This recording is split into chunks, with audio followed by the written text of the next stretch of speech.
Hello, so Matt here.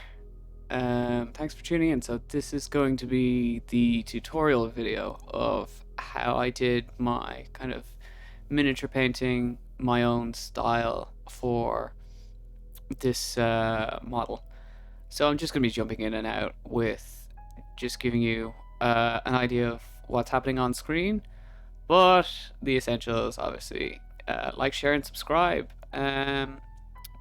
Yeah, So to start, I'm basically just filling in all the in-between parts on the armor, which show that there's like black cloth.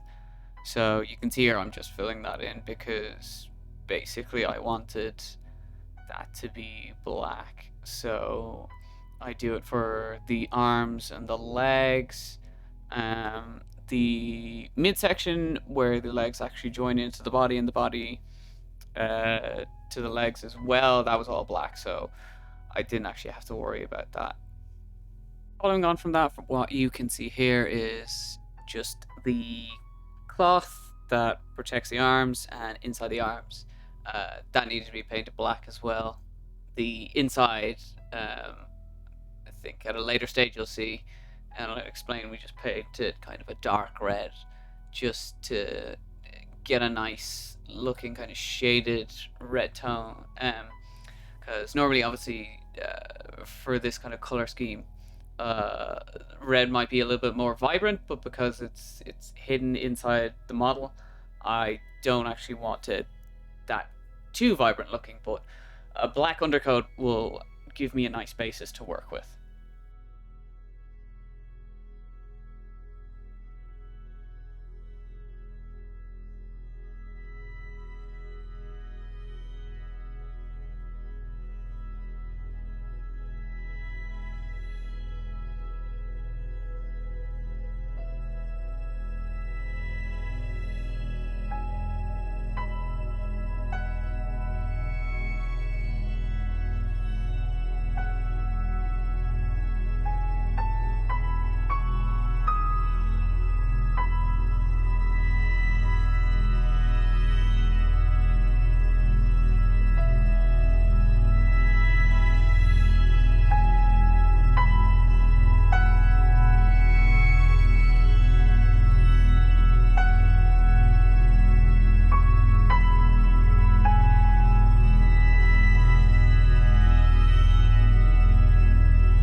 So for this part, this is me painting the cloak.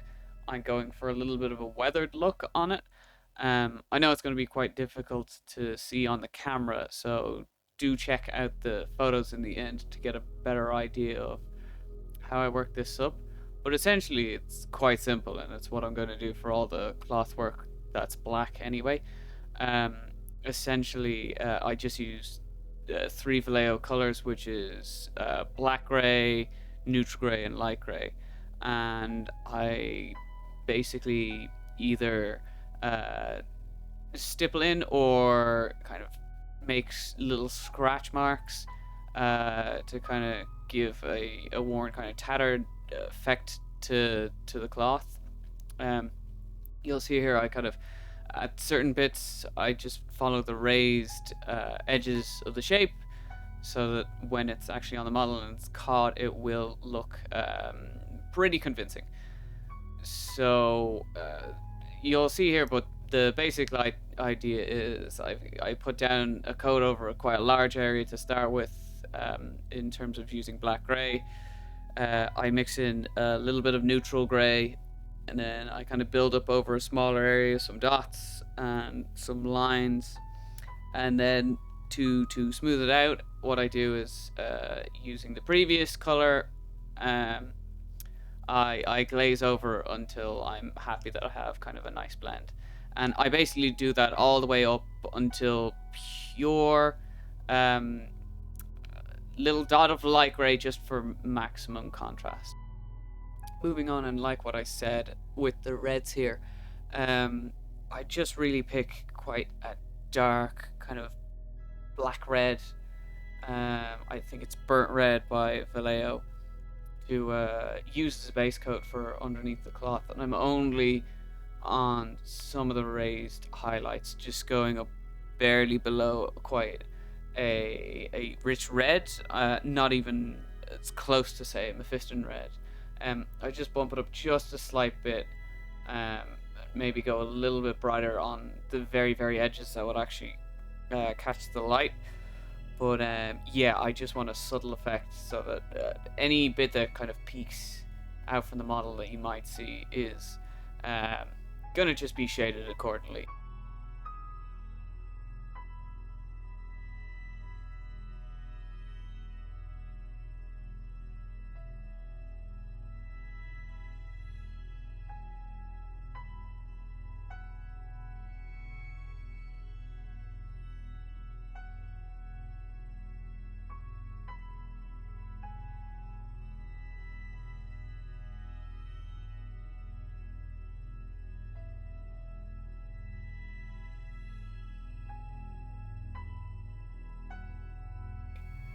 Um, Moving on then to the golds. I'm using Pro Krill Rich Gold here, and a trick I like to do is I actually water it down a little bit just so it flows a little bit better. I find it can be quite thick, but it's a really nice tone. So what I'll do is I'll just water it down just ever so slightly so that it flows a little bit better. Of course, that means you probably will need more than one coat just to get a nice clean base coat to work with. Then from there, I shade it all down just to warm it because I really like warm golds. So I'll use some Reichland flesh shade from Citadel to just warm up my gold. Then I'll go over it again with the original rich gold, just leaving the recesses alone so that I have some depth there. And then finally I go on kind of the highest points with some bright gold just to create a nice little kind of specular kind of sparkle highlight that catches the eye. So I'm just kind of going to speed through this little part here, but essentially you can see sped up. This is just me painting in all gold trims, and like what I've basically just said, I'm going to follow the exact same steps that I've done, where gold base coat, a shade just to warm it up, reapply the same base coat, and then just where the model is facing kind of the light, just a little highlight just to accent it. Moving on to my metallics, silvers. Um, yeah, I like to use. I have the bottle here. I've already forgotten the name. The acrylic metal color airbrush colors. I kind of saw Vince Venturella use them, and I really just started enjoying how they work. Especially because they have quite a high flow. Um, for a lot of people, they're probably too thin and quite runny, but if you're just a little careful with them, you can kind of figure out how to work with them. But I also really like that they kind of take a while to dry.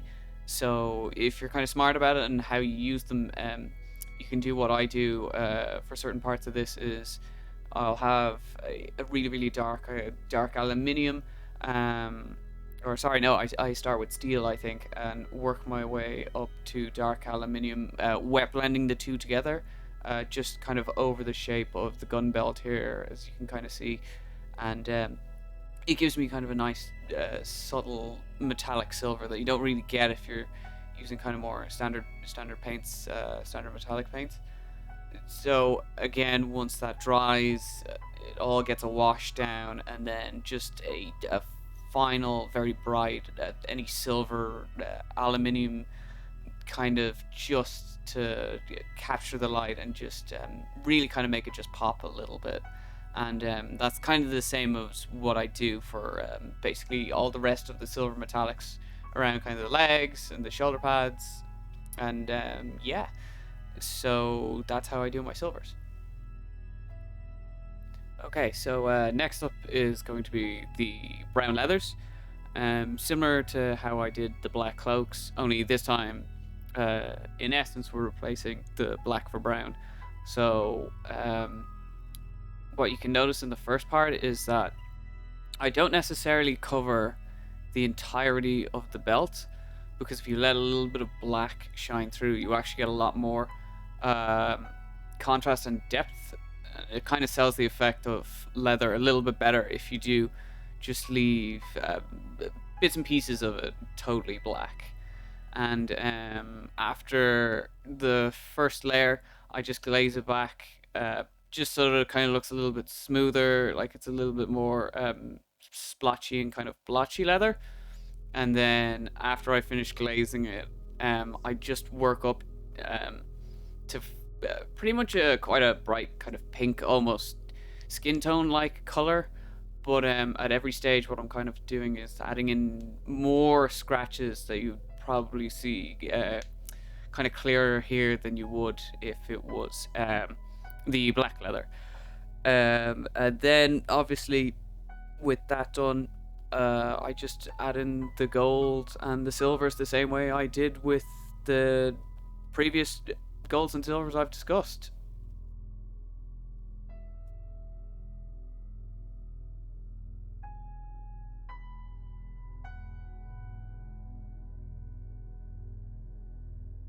Okay, so moving on to the gun here, I start with just a pretty bright red.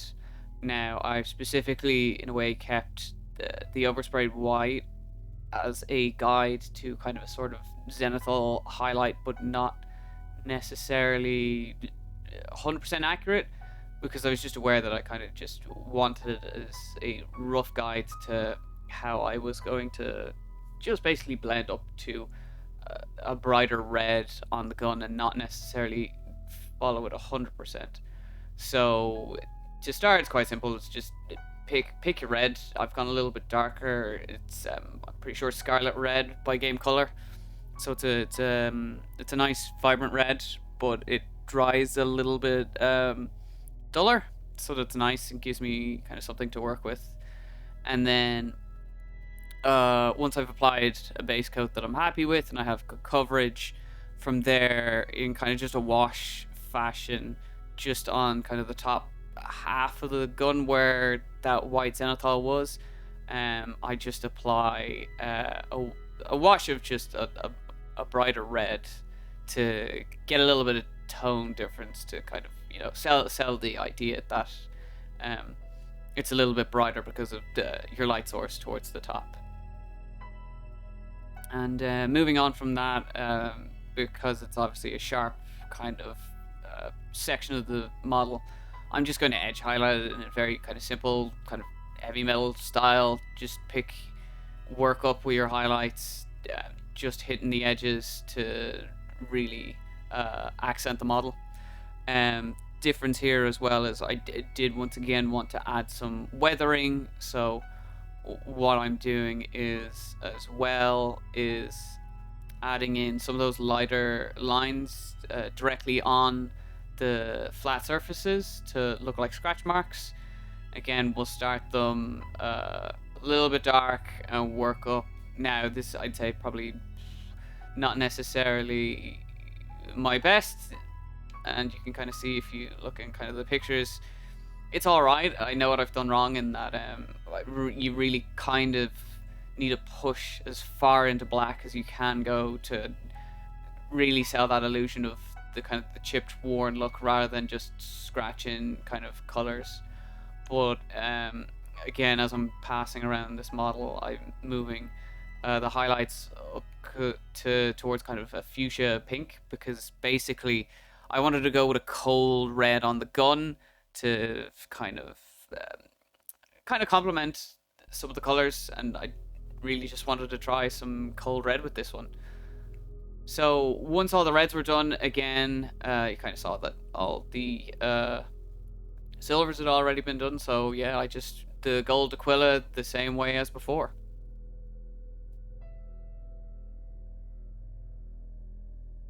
Okay, so yeah, quite a dramatic jump now. Basically, at this point, I had everything done. So just the kind of the final piece, and what I wanted really to do was just to give my shot at weathering. So my kind of 2 cents on it is, I think obviously I need a lot more practice on it. It's not terrible, it's not great, it's an attempt. You can kind of get the idea for where I'm going, but basically I kind of think to kind of give you at least an understanding of what I was trying to do was just going around the model, picking out, trying to do random areas, I guess, to give the sense of it not being uniformly damaged. But I just kind of want straight lines, the little black dots, and then in a similar way to kind of how we work the cloth.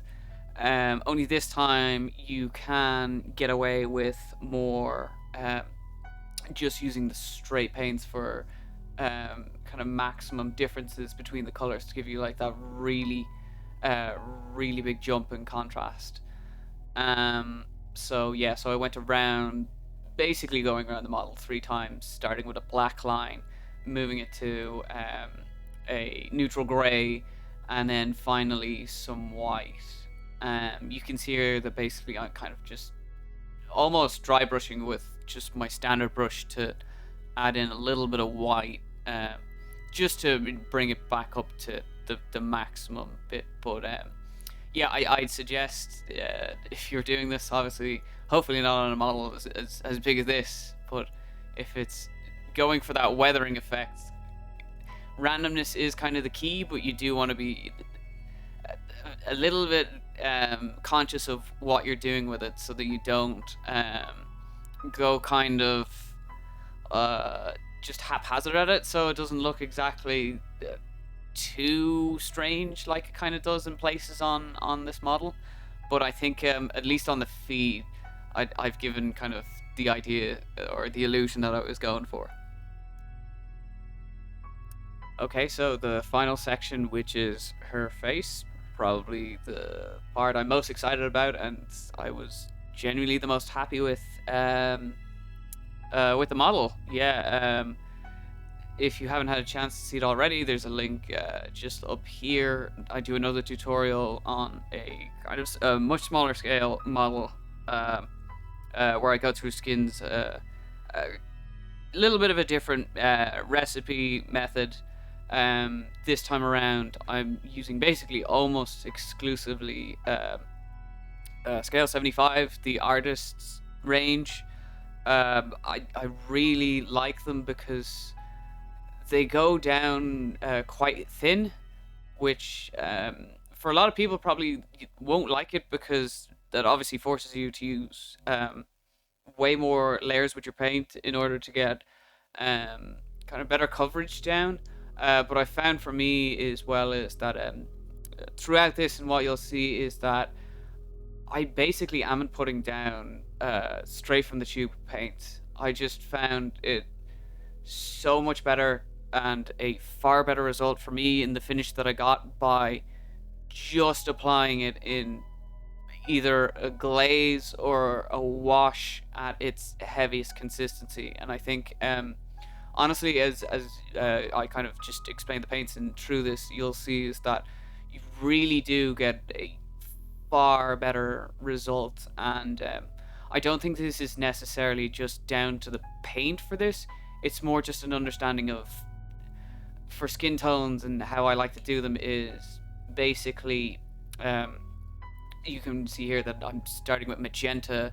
I saw a tutorial video by Pazarski and how he undercoats kind of his female skin with magenta just because it keeps that pink tone that's in your skin, like, so that when you're applying colors over it, you don't have to go back and kind of add redness as much as you would if you were just, say, applying just an out of the pot kind of just bog standard skin tone.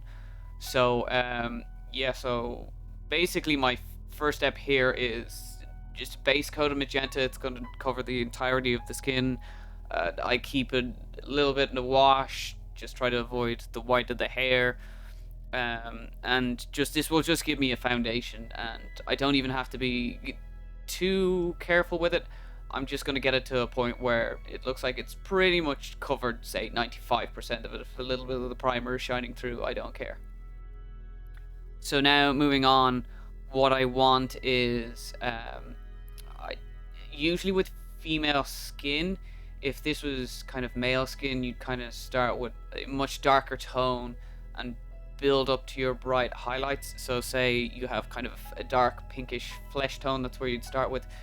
For me and female skin tones, because kind of usually female skin tones a little bit lighter, I kind of skip the first step, and then what I'll do is I'll push highlights a little bit brighter than I would with male skin tone, because it just I think it just reads a little bit better, and you have to then just spend less time basically doing as much painting as you would need. So it speeds the process up just a little bit.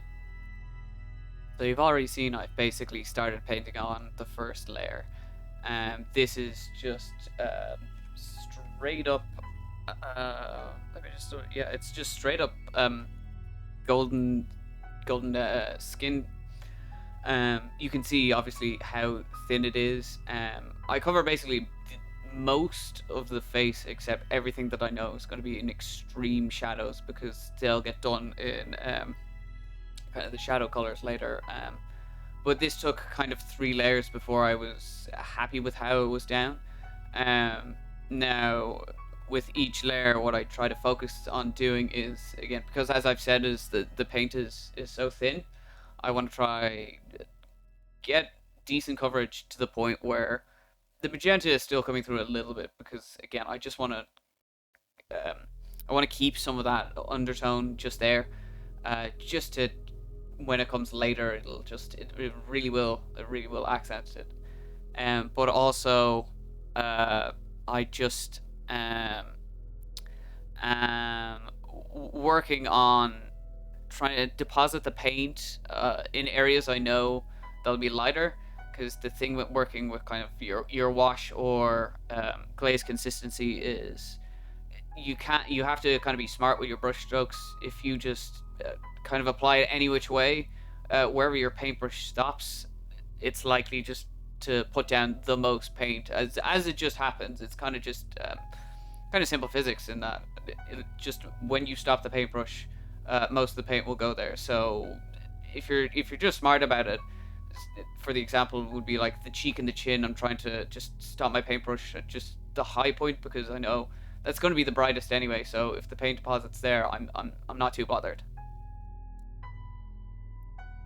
Okay, so what you can see here now is on the next step, I kind of picked up this funny little kind of quirk from a tattoo artist where I kind of just mentally try brush on the paint before I actually brush it on, which is a bit insane, really, to be honest. But it's just kind of the thing I've picked up. But so my next mix is just I'm adding just a little bit of light skin tone to golden skin tone, and I'm kind of just gonna sketch in just where I want my highlights to sit.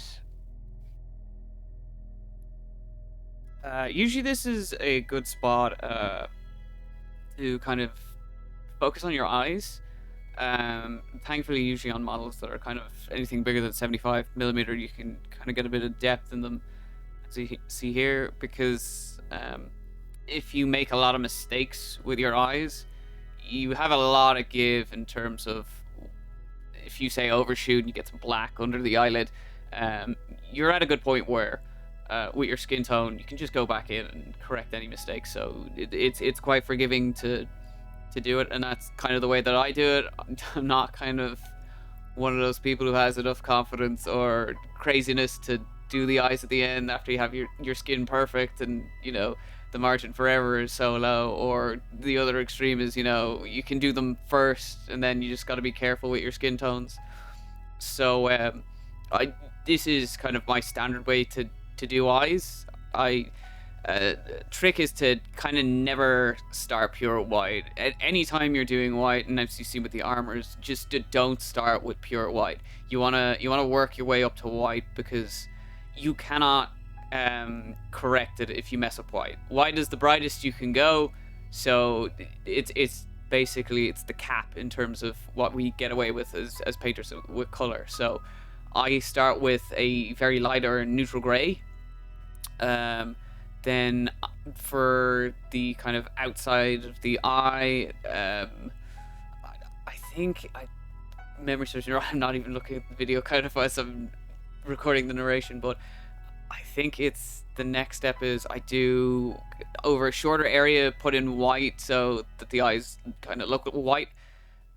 Next I will with a red kind of wash and not as diluted as I do for skin tone. I put in just a red wash to kind of just give the idea that a bit more life to your eyes, is because if you kind of look at it, there is kind of a very kind of faint kind of red ring around it.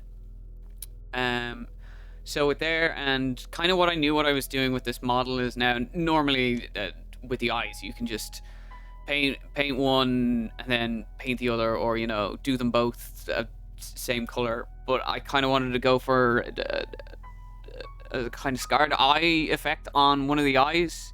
Now, silly enough, I probably should have done it the other side, because it turns out that that side of the face that I did the eye on was blocked, which I guess in a way is kind of nice, because as you'll see, I kind of towards the end get a little creative, do some things that didn't necessarily work out incredibly well. So it's kind of there if you're looking for it, but it does hide my bad artwork to an extent. So I'm not totally sad that that's happened.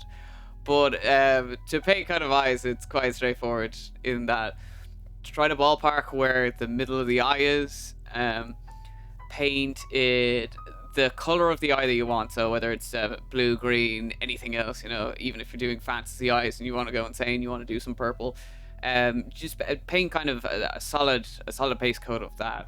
In the case of my one here, it's going to be blue, so I paint kind of just a big blue circle in the middle, and then for a little bit of depth, add a lighter blue towards kind of the bottom, or maybe I think I did to the top in this one, just because I know it's going to be tilted down, so that's kind of where the light is. So you kind of judge it in that you shade the eye accordingly, top or bottom, to just it adds just a little bit more depth to the eyes, and it kind of catches it, and it looks very, very subtle from far away.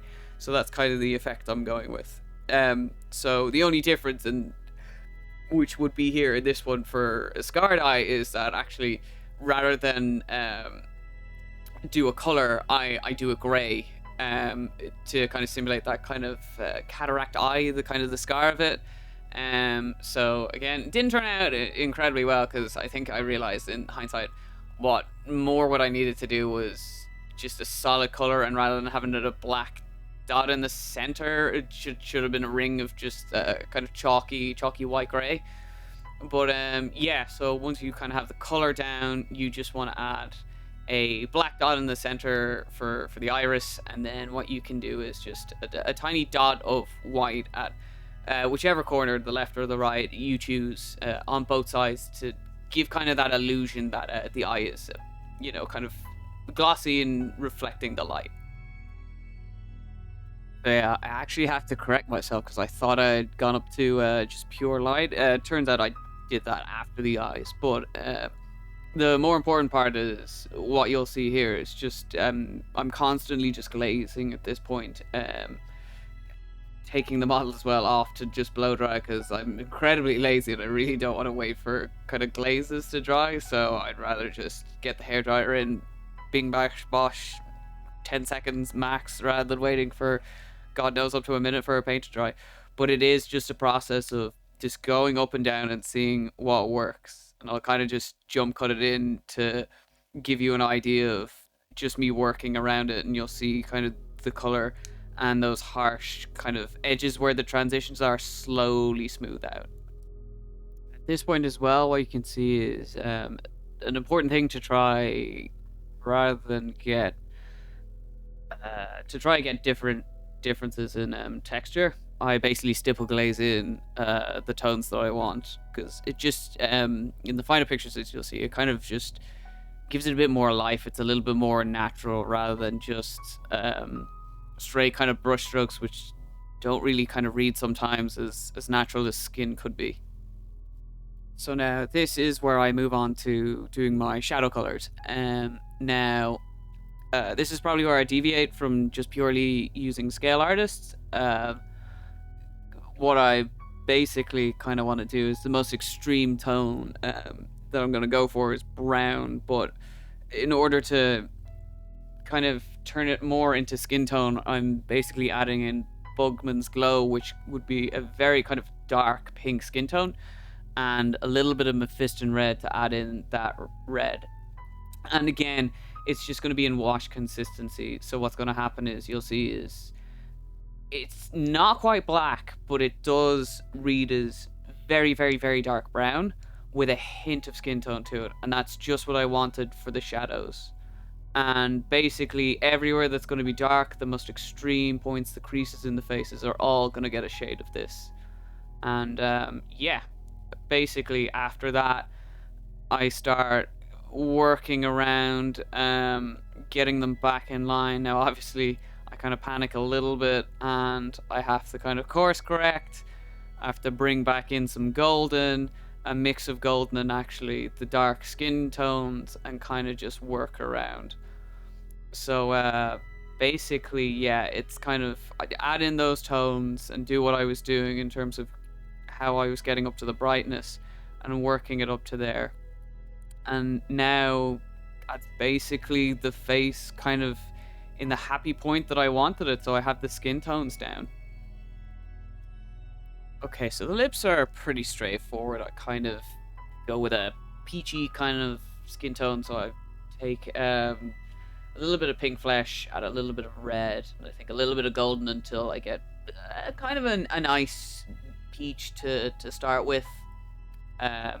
Then what I like to do is I kind of wash in a little bit of purple just into the crease of the mouth. You can kind of go black or brown, but I think purple is a little bit more natural and kind of looks more realistic for your dark shadows in your mouth. And then basically the simple thing is you just bump up the color slowly from your base peach, kind of just keep adding kind of golden and light skin tones until you have kind of this similar level of brightness of a little bit above your mid-tone, so that the lips kind of look like they are actually what I'm trying to think. So they actually look like, there's kind of skin and there's the crack to the lips, so they look a little bit more realistic. And then yeah, with the lips done, it's just a case of blackening the eyelids so that they kind of look like eyelids and eyelashes. A little bit of the eyebrows. I'll leave kind of just a condensed speed through of the freehand. I won't bore you to death. And then the ring around the hair is just quite simple. It's exactly like following the cloth, but it adds a little bit of life to black hair. Normally, if I was not so lazy, I'd have done maybe a little bit better. But yeah, with that done, I'll leave you with just the model itself. Hopefully, you got something out of this. It's probably a little bit scatterbrained. I'm hoping maybe next one that I do won't be as kind of all over the shop, but I guess we can only wait and see. So yeah, don't forget, like, share, subscribe. You'll find the links to my Patreon and the other videos up there. And yeah, I'll leave you with the model.